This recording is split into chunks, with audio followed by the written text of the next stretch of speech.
Kesakos is your usual suspect. Welcome back to yet another live broadcast on your favorite football updates channel. It's a pleasure to be back with you on this beautiful Tuesday morning, the 10th of March 2026, with just about 14 minutes past the hour of 9 a.m. I do come to you live from Kampala, Uganda, where it's a bit of a cloudy morning. It doesn't show much signs that the sun will come out. Rather, it shows more signs that it could rain through the course of the day, because we had some, dotted drizzles there in the last, few minutes. So, but we are glad to be back. Thank you so much for those of you that were part of last night's conversation as we did dive into the quarterfinal draws of the FA Cup. Thank you so much for all of you that spared the time to be with us. Thank you so much, Pedri, for your submissions and active participation. People like Damilare, Xyrox, and every single one of you that managed to catch last night's podcast. Yes, we are back at it again to discuss the latest from the world of football, from the world of sport. And this morning, as will be the case tomorrow morning, as will be the case in our night broadcast, I do suspect our focus will be on the UEFA Champions League. So please keep in mind that the UEFA Champions League does return today for the for the round of 16 games, and we'll be previewing some of those, actually all of those games that will be played today. And then, of course, later on, that will be tomorrow. We'll get to review the ones for tomorrow. So that's a preview. I don't know why I keep confusing the two terms. Preview and review. Preview is the before and review is the after. So indulge me on that one. So anyways, I hope you get to enjoy the conversation as we do go through that. Plenty of action to come our way. Newcastle are up against Barcelona. Galatasary will be at home against Liverpool, while Atletico de Madrid take on Tottenham Hotspurs. Really, Bayern Munich travel to Italy to take on Atlanta, the 2024 UEFA Europa League champions. So it goes without saying, at least in that respect or regard. So then also we'll have a recap briefly on the FA Cup quarterfinal draws in the aftermath.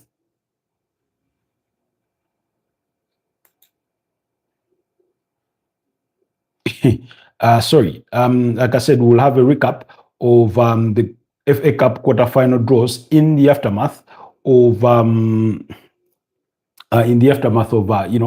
West Ham coming out triumphant ahead of Brentford following that 5-3 penalty shootout that preceded a 2-all draw in normal time. So really, they start as well, and we know that they'll be up against Leeds United in as far as the FA Cup draws will be concerned. Then, of course, we know who Man City are up against. They're up against Liverpool. We had a great discussion about that last night, and the sort of reaction that came out, through the fans online in the aftermath of that draw, and things like that. So, and not an unexpected reaction. It's one worth the time for those of you that would have been interested, and things like that. So we that's why our focus this morning won't be back to that, but rather in the Champions League. And we are coming to that part of the season, the tail end of the season, where you have all sorts of things coming. But Manchester City, all 4 competitions, they are fighting for the quadruple, as are Arsenal. Whether any of them can go on and achieve it, like I keep saying, that will be just a matter of time. The beauty of it is that they have the capabilities to go all the way. But it's all about sustaining the marathon, because it's not a short sprint. It's been a long season, and it does promise to continue that way, depending on how you look at things or where you stand, really. So briefly, the quarterfinal draws did come out for the FA Cup, and they will be played on the first weekend of April. That will be after the March international break. Remember, after playing the games on the March 20 on March 21st and 22nd, of March. We will then head into the March international break. Now, most of the games that will be played by national teams during that period are going to be international friendlies in preparation for the World Cup that starts in less than 100 days. We will have also teams in the World Cup playoffs get to eat so that we can determine some of those final slots. We know for a fact that Italy, who have missed the last two editions of the World Cup in 2018 and 2022, losing to Sweden and North Macedonia, respectively, have a fixture against Northern Ireland for their World Cup playoff. So there's all that. Anyways, so in the FA Cup draws, Chelsea will be at home against Port Vale, while Arsenal will be away to Southampton. Manchester City will be at home against Liverpool, while West Ham will continue their journey at home against Leeds United. So it's as simple as that. Those are the quarterfinal draws for the FA Cup. Yesterday, we did watch an entertaining fixture between West Ham and Brentford, which ended in a 2-2 draw in normal time, with Gerard Bowen scoring a first-half brace in that one. In the 18th minute and in the 34th minute. That goal in the 34th minute coming from the penalty spot, while Igor Thiago equally scored a brace on the night, one in the first half and the other in the second half in the 81st minute, which was a penalty following Somerville's foul on Michael Kayode, who had been the culprit on the other side, fouling Adama Traore in the forbidden area before a penalty was awarded. And never mind that it needed at least the video assistant referee assistance for the referee to make his final decision. Into extra time, the game continued to remain at 2-2, but missed penalties from the likes of Dango Ouattara, who for some reason decided to attempt a penalty and got that one terribly wrong, because Alfonso Ariola never moved an inch. So Brentford lose out 5-3 on penalties, while Igor Thiago, Lewis Potter, and Matt Jensen did score their penalties in that one. Matthias Jensen. Then on the side of West Ham, of course, they were all converted, with the final one coming in from Konstantinos Mavropanos, Thomas Suchet, Carl Wilson, Castellanos, and Gerard Bowen all converted their spot kicks as the Hammers marched on to the quarterfinals. I said in the preview of that particular fixture, for those of you that are always part of our TikTok forum during the lunchtime hour spot, I did say that Nuno Espirito Santo would take any win that he can get. He would take any win he can get. And I mean, this equally is a step in the right direction. Whether West Ham can go all the way, that remains to be seen. But one thing is with absolute certainty, that now their attention will have to switch to the Premier League, where they are still fighting for their survival. Perhaps it may come at the expense of their London rival Tottenham Hotspur. Who knows? They themselves, Tottenham Hotspur, in action tonight in the UEFA Champions League. So there's all that up for consideration. Oh, come on. Just briefly, I've forgotten to share something. But anyways, as let's march on. Newcastle versus Barcelona, really. I don't know. This is the kind of fixture that you would love enjoying to watch if both teams get the wiggle room to play their tactics. First of all, if Newcastle are to achieve anything out of this game, their counter-attacking game of football will have to be top notch. And the reason as to why I say that is because you have a Barcelona side who love to play with a high line, and in getting beyond that, you ought to be at the top of your game. Hi, Newcastle versus Barcelona. It is a win for Newcastle United. Gordon as a striker, and Barnes and Osula on the right wing. Both teams to score in it. For Newcastle to win now from Ray. Thank you so much, Raymond. That's Raymond's submission that Newcastle will come out on top in that game. Now, Let's forget not that the two sides met during the league phase of the UEFA Champions League, and Barcelona emerged out on top, winning that fixture by 2-1 on that time of asking, or at that opportunity. But then again, like I said, Barcelona play with that very high defensive line, and if I'm Ed Howe, I'm committing at least one player, and their instructions is not go beyond the D into our own half. Why? I want them hanging around that center line, waiting to pass on any long pass that we may be able to produce deep in to take that Barcelona defense on a counter attack. That's what I need to do. And that player could be any of the following. It could be Anthony Gordon. It could be Harvey Barnes, in my opinion, because at least he has that composure for a cool finish. As much as Anthony Elanga would be an option, I do not think for all he compensates for with his athleticism, the composure in finishing can be sometimes lacking. Then Nick Voltmada is not fast enough, and I do not think that he is going to be given a nod to start this game. In any case, unless you're going to have a reliance on set pieces, which is another strength that Newcastle will bring into this game, knowing or understanding that Barcelona may not be that good when it comes to defending set pieces. So those are some of the avenues that if you're Ed Howe, you're preparing your team to go against. And as many as set piece plays as you can. Predominantly corner kicks and maybe throw-ins in and around near the box, so that you can take the long throw-in.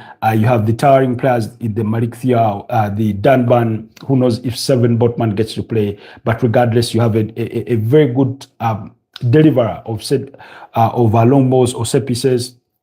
In Kieran Trippier, you have a Sandro Tonali who is also good at that. So you can sort of leverage on that to try and trouble Barcelona from set pieces. We know for a fact that this season, set pieces have been a key element of English football, and because they've been that, you can sort of try and gain your advantages through that. Because in any case, when you're Newcastle, you're not going to dominate Barcelona on the ball.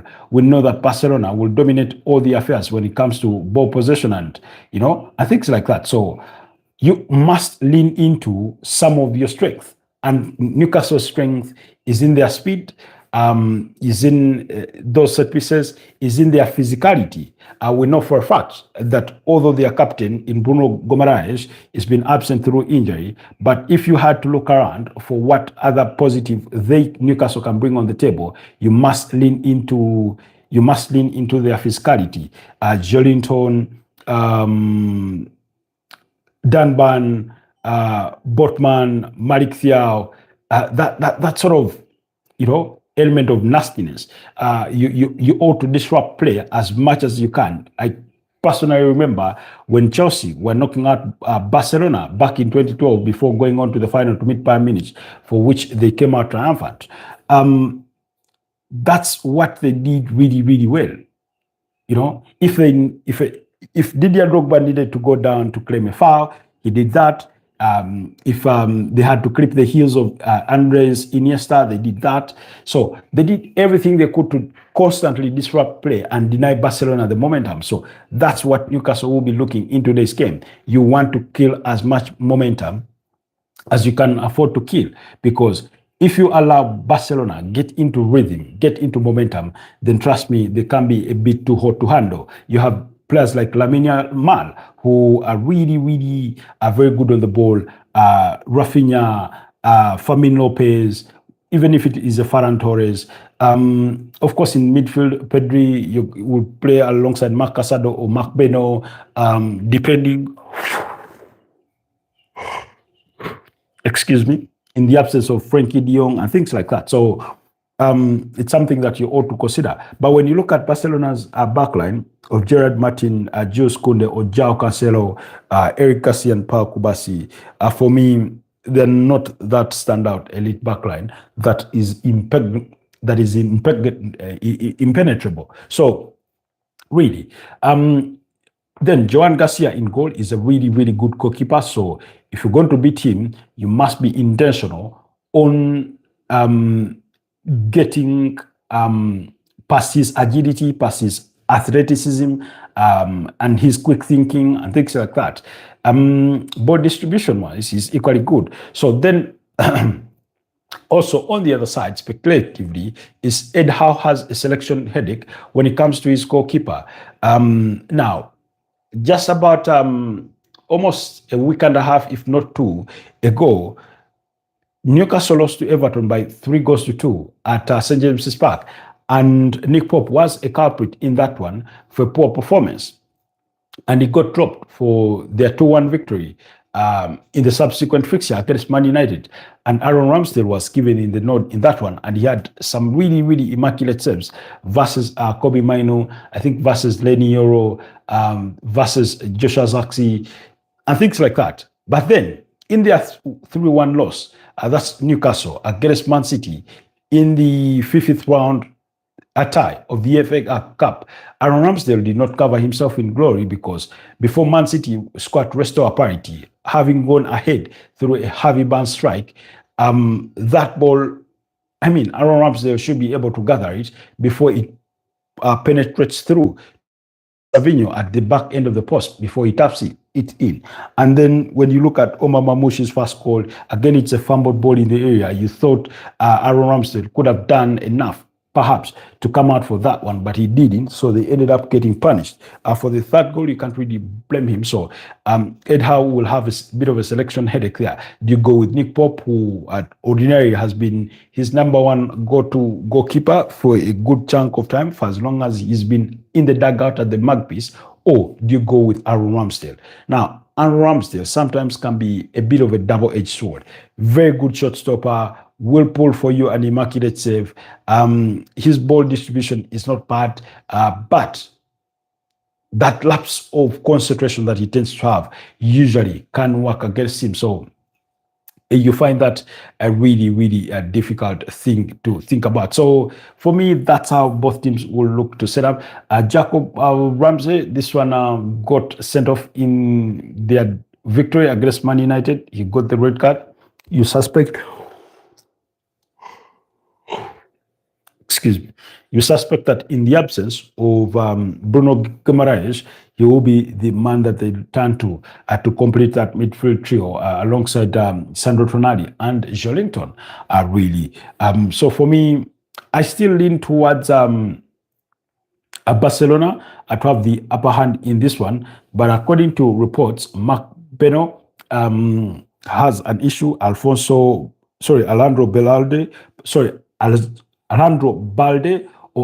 Balde has a hamstring injury. Jules Koundé has a hamstring strain, while Frankie de Jong has a thigh injury, and Andreas Christensen has a cruciate ligament injury. On the side of Newcastle, Jacob Murphy, Bruno Guimaraes, Lewis Miley, Fabian Schär, as well as Emily Kraft are some of the injured players that you may not see feature in that round of 16 tie between the Spanish Giants and Newcastle. Then quickly moving on to Galatasaray, because these ones come in the early kickoff when they entertain Liverpool away in Turkey. That game does promise to be another, interesting fixture. For the second time this season, the two sides will be meeting. Galatasaray having won the first time of asking when they beat Liverpool by 1-0. That goal, I think, scored by Victor Osimhen, was enough to decide the tie. And that goes into the head-to-head, where Liverpool have hardly had joy against Galatasaray. In fact, there's been about 6 meetings between the two sides historically, but Liverpool have only won the tie once, and that was in 2006 when they beat Galatasaray by 3-2 at Anfield before losing the subsequent fixture away by a similar scoreline. So, really, in terms of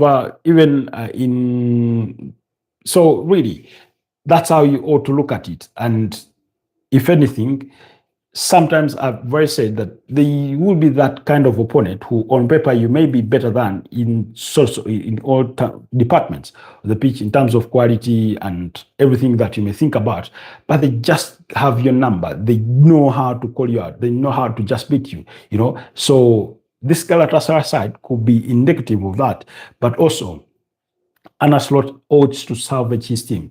First of all, he has an FA Cup draw against Man City. Now, that's already difficult as it is. So, in other words, it doesn't mean that they will get knocked out, but he knows how difficult it will be to push for the triumph of the FA Cup.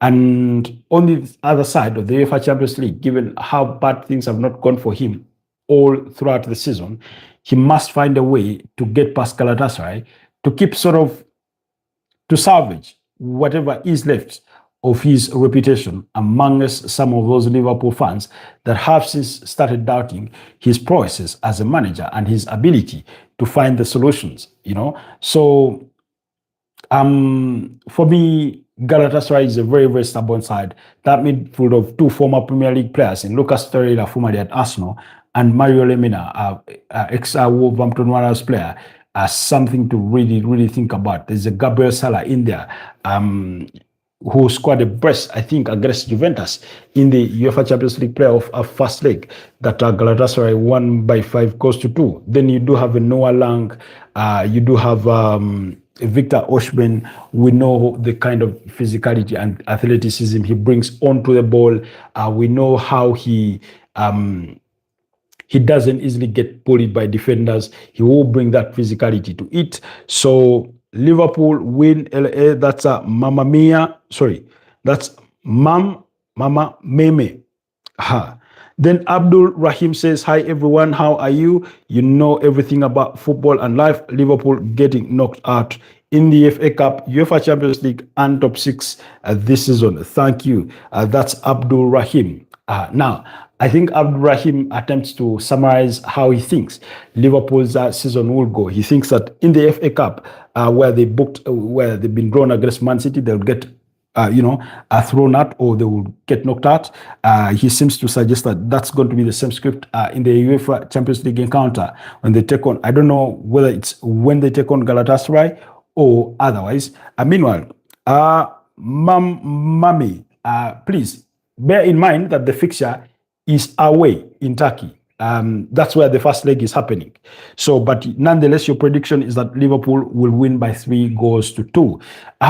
It's not too odd to think that Liverpool can win this game of football. In any case, one would argue that they are the favorites in terms of their UEFA Champions League pedigree. We're talking about a side that has won the competition at least as many as 6 times. Really, Galatasaray, I do not remember if they even ever won it. But like I've told you, in 6 meetings between the two sides, Liverpool have only won the fixture once. So they will be looking for their second victory in this tie. So, excuse me, we just have to wait and see whether that will materialize. So on the side of Liverpool, of course, they do come in this fixture with a whole list of injury concerns. The likes of Conor Bradley, Alexander Isak, Wataru Endo, Giovanni Leone, Stefan Bajcetic, Federico Chiesa apparently has a knock, while Alisson Ramsey-Becker has been ruled out of this fixture. Yes, according to latest reports coming in from the Reds camp, that Alisson Ramsey-Becker is set to miss out on this fixture with a minor injury. Now, what that implies is that you'll see Georgi Mamadashvili in goal, you'll see Milos Kakes at left back, Virgil van Dijk alongside Ibrahim Konaté, while Jeremy Frimpong will come in at right back, Alexis McAllister alongside Ryan Gravenberch, with Dominic Szoboszlai at the tip of the midfield trio.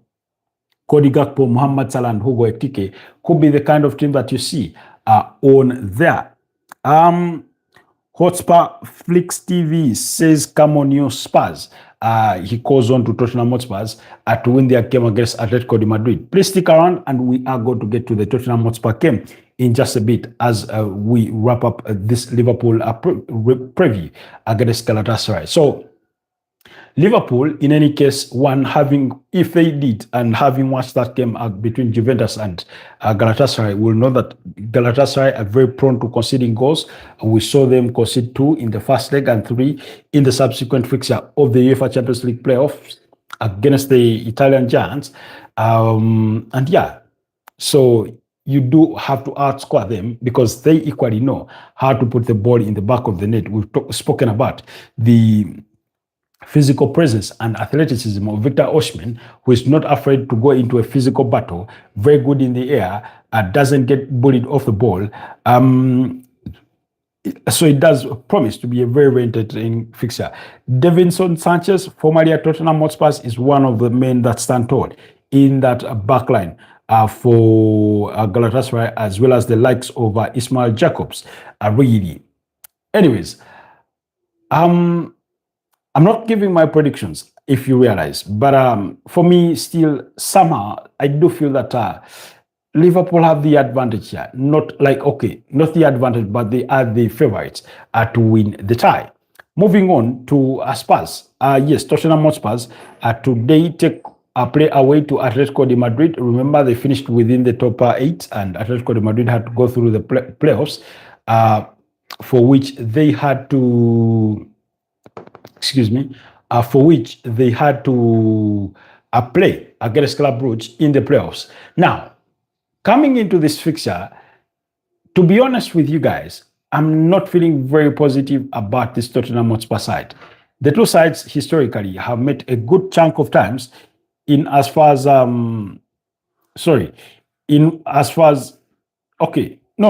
apologies.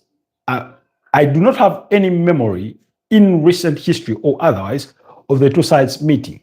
But this Tottenham Hotspur side, under the charges of Igor Tudor, I really, really honestly struggle to predict what they are going to bring on the table, I really, really to struggle about it. First of all, he's been in charge of the team for the last 3 games in the Premier League, and they've lost all of them. They lost against Arsenal, they lost against Crystal Palace, and they lost against Fulham. All those were London derbies. They lost all of them. They conceded a combined 9 goals and scored only 3. So, really, yesterday again, we're having this discussion, and I said to people that, unfortunately, Tottenham have a very leaky backline. And it's like, no, they're not leaky, they just have injuries. And I'm like, no, look around. First of all, they are as prone to red cards as James Maddison is prone to an injury. Now, never mind, he's not kicked a ball this season in Tottenham colours because he's been hurt through that cruciate cruciate ligament injury, the anterior cruciate ligament injury. So you look at Mickey van de Ven, Kevin Danso, Christian Romero, Pedro Porro, Joao Paulinho, Achai Gray, or Pape Matza, or Yuvis Pisoma, Conor Gallagher, regardless of who you field in there. Matthias Steele, Xavi Simons, Dominic Solanke, Rando Kolomwani. On paper, these are players good enough, capable of winning you a game of football against Atletico de Madrid. But my point is that they've not won in so long a time that they do not even remember how it feels like to win a game of football. Might I have to remind you that Tottenham Hotspur have not won a game of football since the turn of the new year. Now, for everything that has gone right or wrong for Tottenham Hotspur this season, the one thing that they had going for them was their participation in the UEFA Champions League, where they were doing really, really well. But again, that was under the charges of Thomas Frank. Since then, he's been shown the exit, and it's our former Juventus manager, in Igor Tudor, in charge. The Croatian international, like I said, has guided them so far through 3 games, and they've lost all of them. He's still searching for his first victory. Can he go to Spain and get it from the Riyadh Air Stadium, also commonly known as the Wanda Metropolitano? Can he? I'm not convinced, unfortunately. Like I said, on paper, they have the good players. Yes, they do have their injury concerns. Like I said, Destiny Udogi, Dejad Space, Mohamed Kudus, Rodrigo Bentancur, Ben Davis, Dejad Kulusevski, James Maddison, Wilson Odegaard, Lucas Bergville. Unfortunately for them, they are all out injured. While on the other side, you'll find that Atletico de Madrid do not have so many injuries, apart from Pablo Barrios and Rodrigo Mendoza. Yes, those are the only players that are injured. in that Atletico de Madrid side, you have the experience of Jan Oblak, you have the experience of Koke in midfield playing alongside Johnny Cardoso, but also you have the Mark Pubil, you have Marcos Llorente. For me, I just love Marcos Llorente. David Hanko, Matteo Ruggeri in that backline. Then you have Giuliano Simeone, Ademola Lookman. He's been quite the revelation for this Atletico de Madrid side because they signed him in January. Julian Alvarez ahead with Alexander Soloth or Anton Griezmann, depending on who Diego Simeone chooses to field. So I do not see how Tottenham win that midfield battle. I'll wait to first see it to believe it, because on the other side, Atletico de Madrid have the Alex Bainers of this world. First of all, I don't think they will be physically imposing Atletico de Madrid. They've not been that in a very long while, but it's a home game. Tottenham should go with the mentality that if if Bordeaux Gilmot came and won here, we too can win there. But like I said, it's really, really hard to motivate a team that has literally forgotten how to win a game of football. Whether they score fast, whether they concede fast, they just do not know how to make it work. They just don't know how to make it work. Perhaps the UEFA Champions League is going to be the exception in their season, but we'll have to wait and see it. First of all, Marcos Llorente, he may be playing at right back, but he always does spare time to come in front and score a couple of goals. Ask Liverpool, who won that tie by 3-2 in the league phase. Players like Giuliano Simeone has been one of the star performers of the club this season. And like I said, Ademola Lookman. Julian Alvarez will know what his capabilities are, both as a striker, then from dead ball situations and things like that. So very, very good. So in other words, if Tottenham are to get anything out of this game, they must lean into their strength. They must require their standard performers to rise to the occasion and put on a very, very good performance. And with that, first of all, for me, Conor Gallagher has to start against his former bosses. Achai Gray, alongside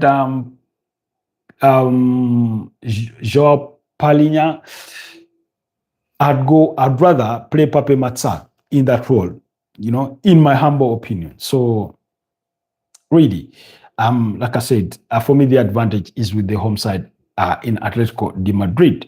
And then moving on for the final game over Tuesday, in as far as the UEFA Champions League is concerned, remember, the game between Galatasary and Liverpool comes at 8:45 p.m., while all the other games will kick off at 11 p.m. East African time. Atlanta versus Bayern Munich. If I'm being honest, if you're Bayern Munich, you're less worried about Atlanta because you're better than Atlanta in all aspects and respects. But let's not forget that whereas that can be the case, excuse me, I don't know why I keep yawning in the morning hours. Anyway, whereas Bayern Munich, by all accounts and measures, outweigh whatever Atlanta may have to put on the table, Bayern Munich will have to avoid any ounce of form of complacency, because that, in part, is why Borussia Dortmund got beat by 4-1 in the reverse fixture, having won the first leg by 2-0, to get knocked out at the playoff rounds of the UEFA Champions League. So for Bayern Munich, expect to see players like Harry Kane looking to extend their goal scoring tally. I think last I checked, he had been at about 6 or 7. And Kylian Mbappe is at about 13. Meanwhile, Kylian Mbappe has returned to training. I've seen a couple of images of him back in training. Whether he will be fully fit to face off Manchester City tomorrow, that remains to be seen, although I suspect they may not risk it, or that may not be the case, So Bayern Munich have to lean into Harry Kane, Serge Gnabry, Michael Olise, Luis Diaz, who is having such a tremendous season. I think he has about a 32 goal involvement in 35 appearances for Bayern Munich this season. Scored about 14 goals and 10 assists in the German Bundesliga already in 24 appearances. He's scored 3 goals in the UEFA Champions League in about, I think, 6 games. There are about really, so they have to lean into those strengths. Of course, Alexander Pavlovich, alongside Joshua Kimmich or Leon Goretzka, whoever they decide to go with in that midfield. But at the back, they'll have Konrad Laimer, they have Jonathan Tah and Dad Upamecano, Josip Stanisic will be there to guard their goal line, while Jonas Ubik will be the goalkeeper in charge there for Bayern Munich. On the side of Atlanta, they'll have to seek inspiration from players like Gianluca Scamacca, players like Nikola Zelewski, David Zappacosta. Those are some of the players that they will be looking to sort of inspire this team into a victory. So Atlanta bring that confidence from having knocked out already German side in Borussia Dortmund coming into that fixture. But if anything, they will know that it is not easy. Rafael Palladino will know that it's not easy going against Vincent Kompany, who not majority, but a good number of football fans think that Bayern Munich have so far been the team of the season, that they've been that good, and things like that. So I must say, it does promise to be an interesting fixture, but I can't help but think that it is going to be a one-sided encounter where Bayern Munich will dominate all the affairs of that game, because possession-wise, they are capable of that. They are good on the quick transitions. Leonard Karl, you remember when he was scoring against Astor, so they know how to switch out play, so they have a lot going for them. First of all, back at home in the German Bundesliga, they are under no pressure whatsoever, because they've gotten the job done literally almost early on, with still a good chunk of games to be played. But at least they lead the summit with a tally of 11 points. So really, mathematically, Borussia Dortmund can catch up with them, or I think the writing is on the wall that Bayern Munich will be the German Bundesliga champions. And for me, that's particularly a bit of a pain point, because it almost feels like it's a formality that Bayern Munich play even in that league. At the end of the day, at the start of every season, I think everybody can predict that Bayern Munich are going to win the German Bundesliga, and they go ahead to win it. Of course, they've had a couple of snafu moments here and there, but that is a really, really, something. Anyways, you'll allow me leave that at that. So those are the fixtures that will be coming your way in as far as the UEFA Champions League is concerned tonight. Of course, tomorrow there's a different cohort of games, but like I promised you, we'll get to talk about those games. Alex Matthew says, you think Tottenham gonna get relegated? I think there's a possibility of them getting relegated. I do not know with absolute certainty whether they will drop or they will stay. But one thing I've always said is that if they do not take care of their business, then somebody else will. First of all, as we speak, going into match day 30, quite very soon, you'll look at the Premier League table standings and you find that they're just a point ahead, or perhaps they are away by small margins, They are just a point ahead of Nottingham Forest and West Ham United. So, assuming they were to lose match day 30, and then the other two teams in Nottingham Forest and Crystal Palace win, or even if they were to draw, they would restore parity with Tottenham. But if they were to win, then they would leapfrog Tottenham Hotspurs. And if you're West Ham looking at that table, you're thinking to yourself, oh my God, Tottenham could easily get the drop down. They could be playing in the Championship next season. So really, do you consider Tottenham as a top 6 team anymore? Yes and no. What do I mean by that? That traditionally, in the traditional sense of it, they are part of the top 6. But if you have to go by their own performances in the last 2 seasons, this one inclusive, is that no, you would not see them as a top 6 side. But also, let's not forget that top 6 has more recently become a bit fluid. First of all, we have the traditional big 4 in Arsenal, Man United, Liverpool, and Chelsea. Somehow, Man City penetrated their way into that one with all the success that they've registered in the last 14 years or thereabout, winning as many as 9 Premier League trophies. Now, how I want to look at it is that you have Man City that has penetrated that to create a top 5. You have Aston Villa and Newcastle, who every now and then keep, finishing in those places. So, really, tell me what conclusion you draw onto if you were put the same question to, because, like I said, currently they're not it. They're not it. I would rather choose Aston Villa. I'd rather choose Aston Villa because let's not forget, even qualifying for the UEFA Champions League, they had to win the UEFA Europa League. Because why? They ended up finishing 17th on the Premier League last season, and that's why manager Ange Postecoglou was shown the exit. I reckon Newcastle or Aston Villa go replace Spurs. I do not think so. Because when you look at that Premier League table, by the way, you realize that, first of all, while Newcastle have been that bad, they are only 1 point away from the 40-point mark, which usually is indicative of safeness. But also, we know for a fact that teams have gotten relegated with 40 points before.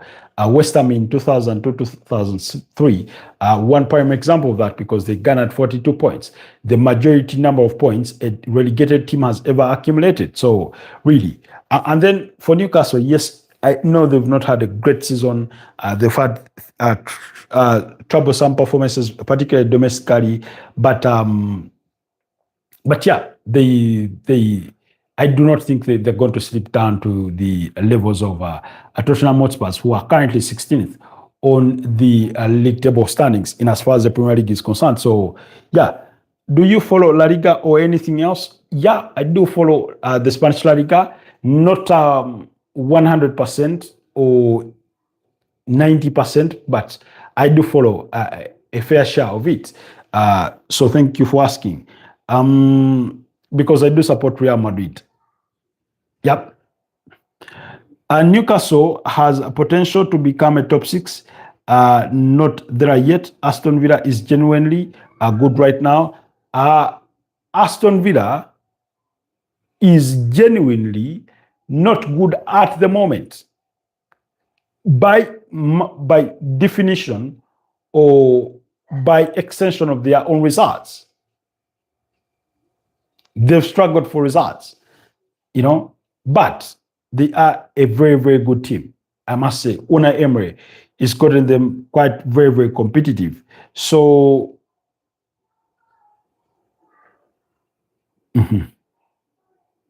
now, in terms of Newcastle's potential, first of all, ever since being taken over by the Saudis, they've had a good project. The question is Ed Howe the right manager to take on that project from where it is onwards? That's the big question. That's the question they ought to attempt to answer to themselves. There's a gentleman called Dennis Jukes, is a Newcastle fan. Every once in a while, he will turn up here on one of our broadcasts. But I remember it was he who brought it to my attention and said, I think, while speaking as a Newcastle fan, that he thought that that Ed Howe was not the manager to take them to the next level. And their struggles in the Premier League this season are indicative of that. Their team has not been without investment, but let's be honest. And I remember at the time he made allusions or suggestions that maybe they should hire somebody with personality, somebody like a bit of a Jose Mourinho, to come and have a crack at their project. But the one thing I told him, if you're looking to build a project that will win for many years, I do not think Jose Mourinho is your squad builder or is a guy that you really rely on, you know? You say, I follow Real Madrid, Hala Madrid indeed. So that's the team I support in Spain. So I watch their games. Every time I can, I'll squeeze in and watch their games. I'll watch Barcelona games and other selected key fixtures, you know, the way I do for the Italian Serie A. For example, over the weekend, we were watching the Derby della Madonnina between AC Milan and Inter Milan. So, yeah. Excuse me. Okay. You say, what's your favorite Premier League team? Favorite Premier League team? Arsenal is the favorite Premier League team. But I do love football in general. But Arsenal is the favorite Premier League team. That's to answer your question. Let me see here. Okay. I thought that was reaction. So, okay. So that's the UEFA Champions League as will come. I'm hoping I can find time today to do a video reacting to those FA Cup quarterfinal draws that we did speak about in great length last night. Alex Matthew, what's your favorite team in the Premier League? Let me know. What team do you support? But also, while you are at it, kindly like the broadcast, but also forget not to consider subscribing to the channel since I'm seeing you for the very first time. Thank you so much. So, really, we wait for Alex to answer those two questions. I wish to say thank you to all our new subscribers that have recently joined the Football Tribe UG community. I hope you get to enjoy your stay with us. Go over to the video section, go over to the short section, go over to the live section and watch all our content and help support what we do here. We need an accumulation of those watch hours as much as possible, as fast as we can, because yeah, the statistics on my dashboard are not giving. We need to improve. You say, I mainly follow Spanish league, but in the Premier League, I like United. Okay. Man United are currently on holiday. I mean that literally, or at least sarcastically, because they've not played a game of football ever since that midweek game. Who was it against?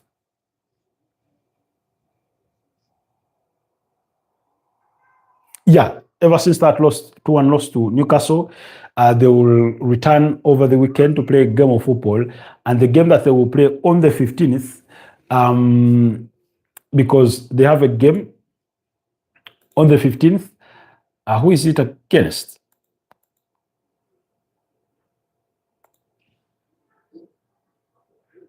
Okay. Because on March the 30th, Man United will be at home against Aston Villa. Yes, that will be who they will play against. Then subsequent to that, they'll have a game against Bournemouth on the 20th of March. I think it will be a Friday. And between 20th March, their next game will come on the 13th of April when they play Leeds. Why? Because we have an international break that usually lasts a week and a half. But in the immediate aftermath of the international break, that first weekend in the Premier League will be for the quarterfinals of the FA Cup.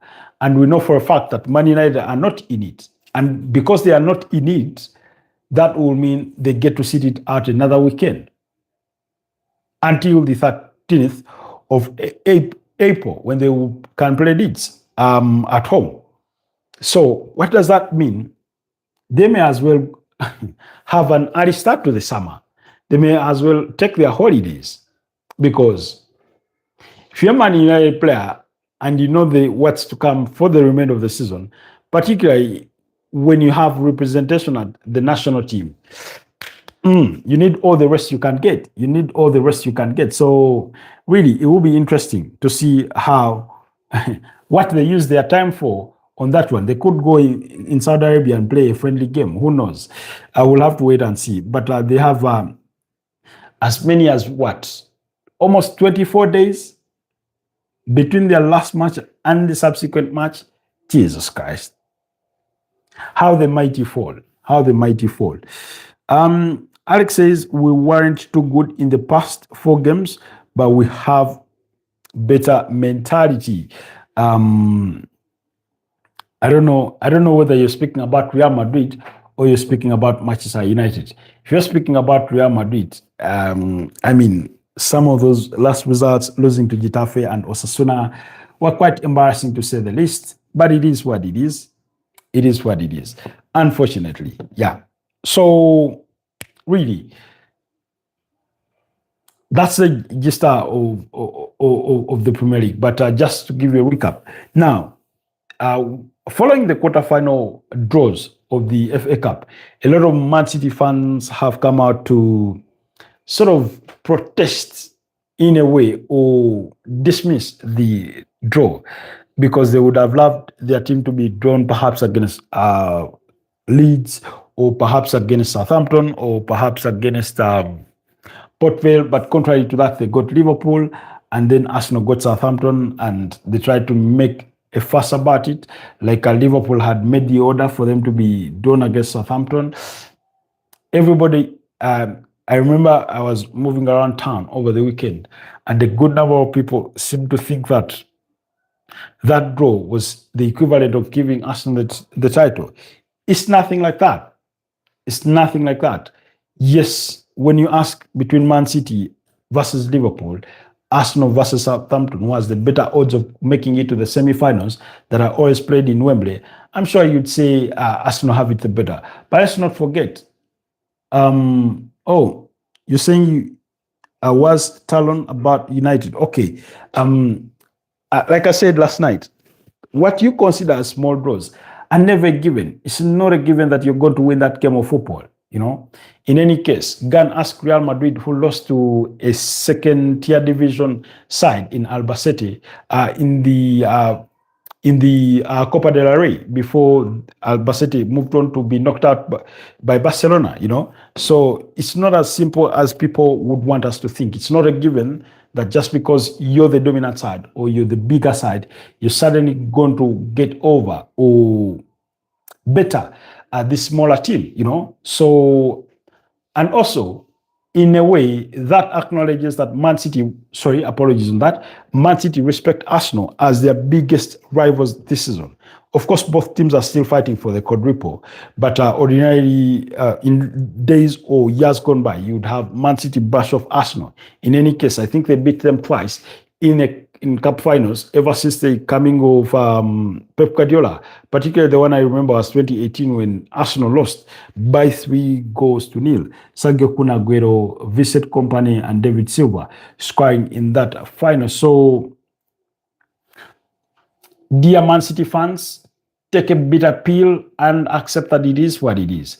Speaking of Man City, they're going to have a very difficult run of fixtures, at least as far as their next 7 games are concerned, because in that run, they ought to play Real Madrid twice.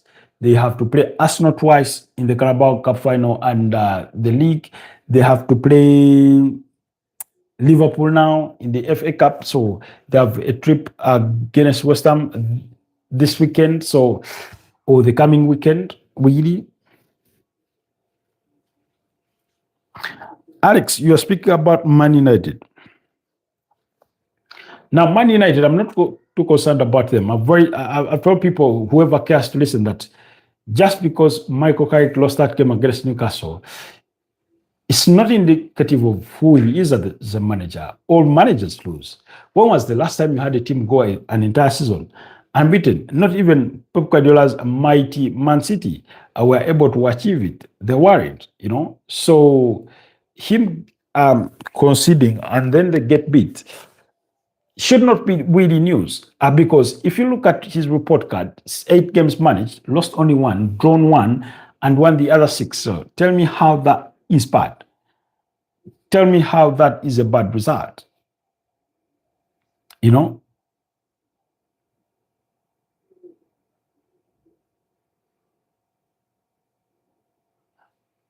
So really, it will be that. So for me, the bigger question to have is Michael Carrick perhaps the manager that Man United need to go on a permanent role, or are they going to look elsewhere? Are they going to look at Xabi Alonso? Are they going to look at an Enzo Maresca? It doesn't look like they will get Thomas Tuchel because he put contracts at a pen to paper recently on an extended deal with the English national team. We know for a fact